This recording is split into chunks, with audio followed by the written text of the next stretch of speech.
My name is Amma. I'm a London based life coach. I specialize in providing confidence for people so that they can overcome all the blocks and obstacles stepping in their way and step into a future that is bright, radiant, and lights them up. I am a mama of two. I have a 17-year-old son called Julio and a 10-year-old daughter called Giovanna. Together with my husband Alessandro, we love our life, raising two beautiful kids and being in a continuous process of learning, evolving, and getting to the best versions of ourselves. I love that. I love that. And so how me and Alma met when we first met each other, it was about 2 years ago, right? It was That's about right. 2 years ago on VC, which is a virtual coach um, online class or online course. So we met at school. It's kind of like a schooling.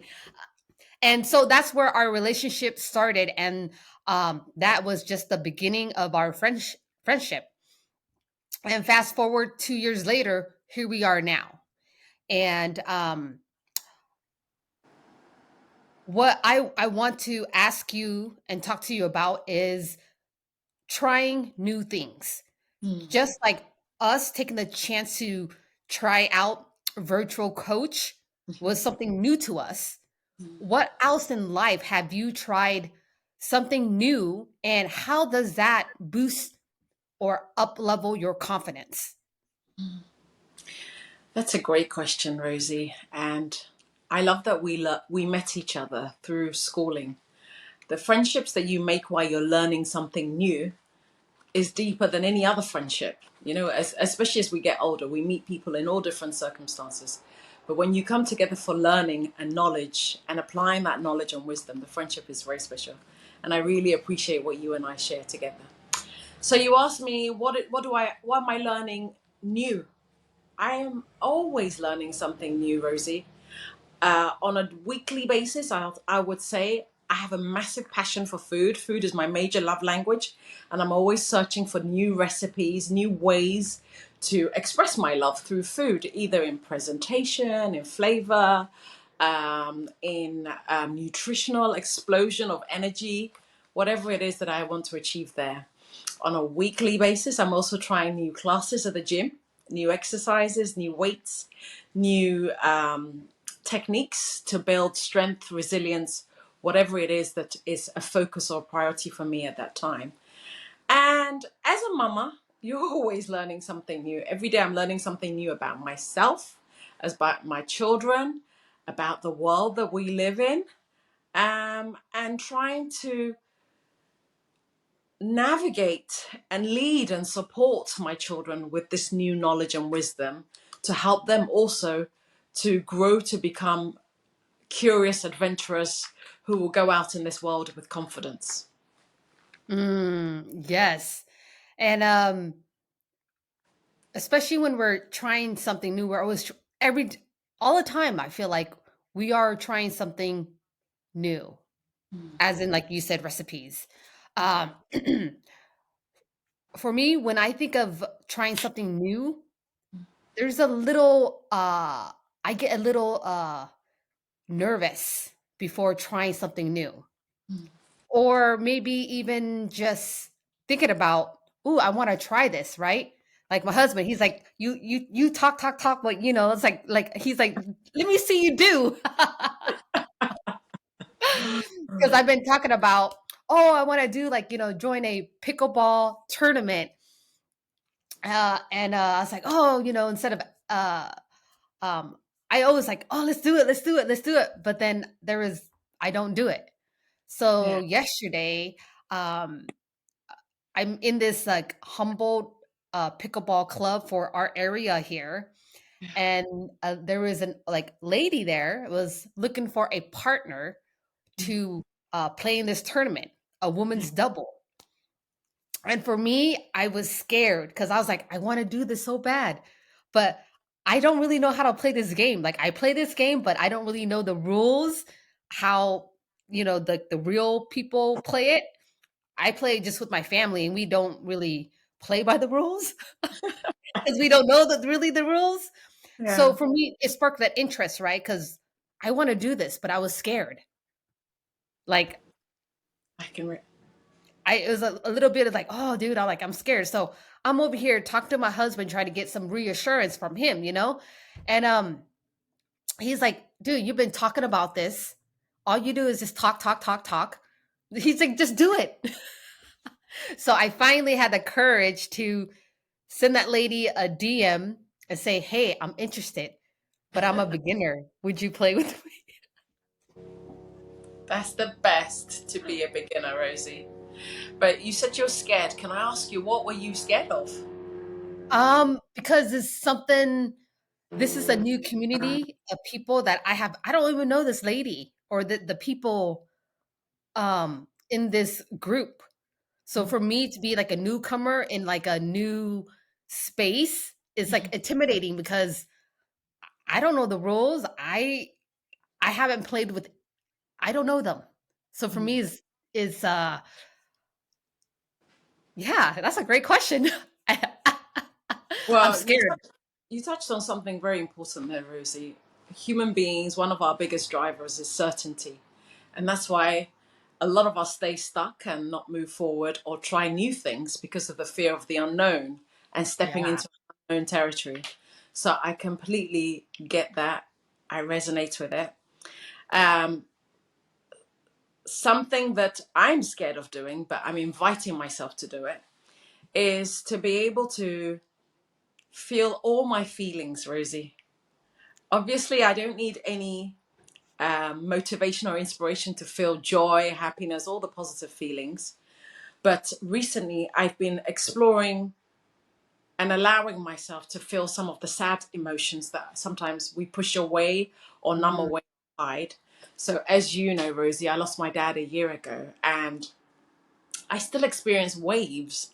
My last wave was Saturday, and it was like 1 o'clock in the morning, UK time. And this feeling of devastation, like I've only just been told he's passed. It's like my brain just decided to realize that dad's not here. And I was desperate. Normally, I might distract myself, get up, put a movie on or something. But this time, I entered the unknown of not panicking, not. I wanted to sit with it, Rosie, sit with the mm, yes. taste it, smell it, learn from it, see if there's a message inside there for me, and just maybe even be like a scientist, watch how long it lasts. What are my thought processes? What are my fears? What am I afraid of? Just get to know myself in that way. And it was really tough. I'm not going to say it was easy. It was really tough because I was open to feel all of it. But it was also really beautiful afterwards because just like the wave, the worst wave that you see, it did actually pass. And then I was laughing uncontrollably. And I felt like, oh, wow, this is a trip and a half. So Yeah. sometimes the fear of the unknown is worse than actually allowing yourself to sit down and feel it and be in there.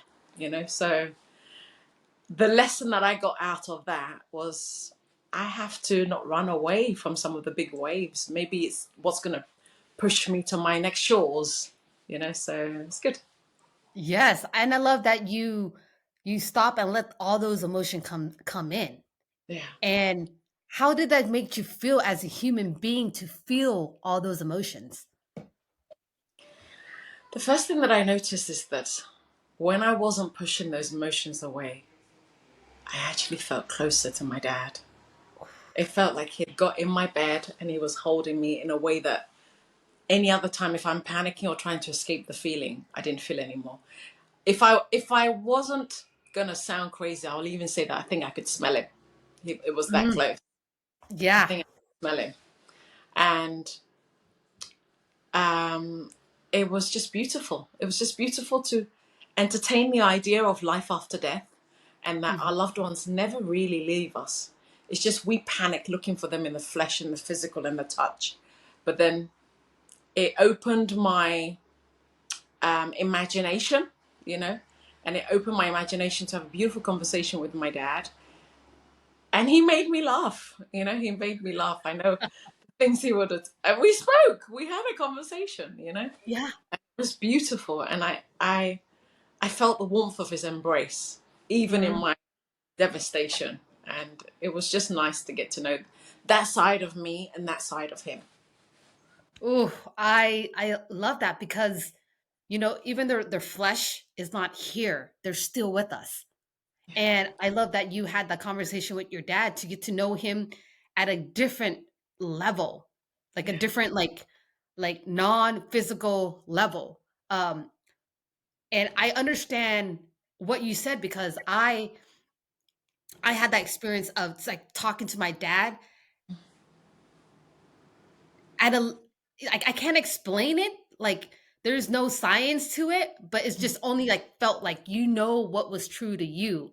Mm. And the conversations that I have with my father, like he's so funny, like he came in with like humor and he had a sense of humor and Yeah. it's still there.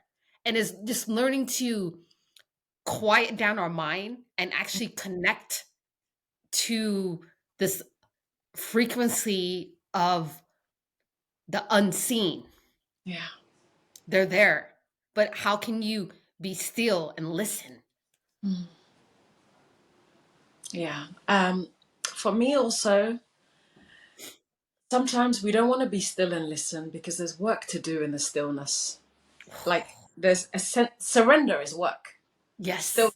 work. It's easier to be busy and doing, but to come back to being a human being, it's hard, Rosie, because we're so used to distraction, noise, entertainment, plenty of information, all of that.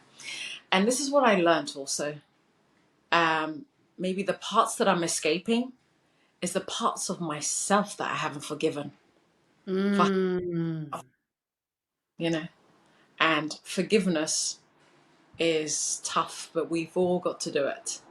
We've all got to forgive parts of ourselves, parts of people, parts of conversations that hold us in chain, really. That's what it is. It just felt so freeing, Rosie. I loved it. That's beautiful. That's beautiful. Um, so what would you if you can give advice to anybody out there that has lost a loved one and how are you like coping with it now? What would you say? Would Mm. you For me, Rosie, what I would share of my personal grief, I won't even say I've overcome it, but I'm functional with it. And the way that makes me functional is to, as I described, when the waves come, to sit with the waves and learn from it and to entertain it in a way that experience it, feel it, taste it, touch it, smell it, be with it. Not for a long period of time. You maybe allow yourself an hour where you feel it for all that it is, because I think also long term allowing grief to be in your space is also disruptive. Okay, so for a period of time, embrace it, be with it, understand that is what makes us alive. Like acceptance. I think it begins with acceptance. God, give me the strength to change what I can change, and what I can't change, allow me to accept it. So it's acceptance that this version of reality is no longer here. And now, what can I learn from this experience? And how can I actually use this tragedy to triumph? mm, For me, it's a process of transforming the tragedy to triumph. And as a life coach, as a mama, what that means for me is to be able to support others and help others to also overcome their tragedy, their grief, their unforgiveness, their forgiveness.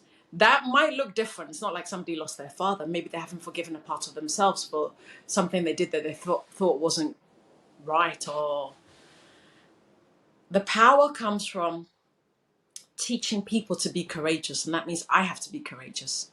I have to step forward with all of my vulnerability. And the way we learn from the world and see the world is through storytelling. So, how can I tell my story in an empowering way where me, Amma, and also the person inside, the little girl, all of me can listen and be part of my own hero's journey?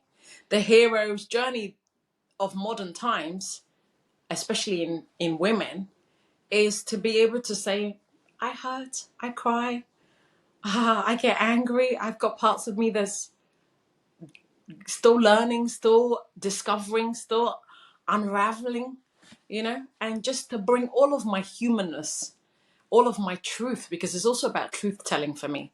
To the way to overcome tragedy to triumph is also to be able to tell the truth about all of what you experience and own it and allow it to help you to become your own superhero. Yeah. Wow, beautiful. That was so good, Alma.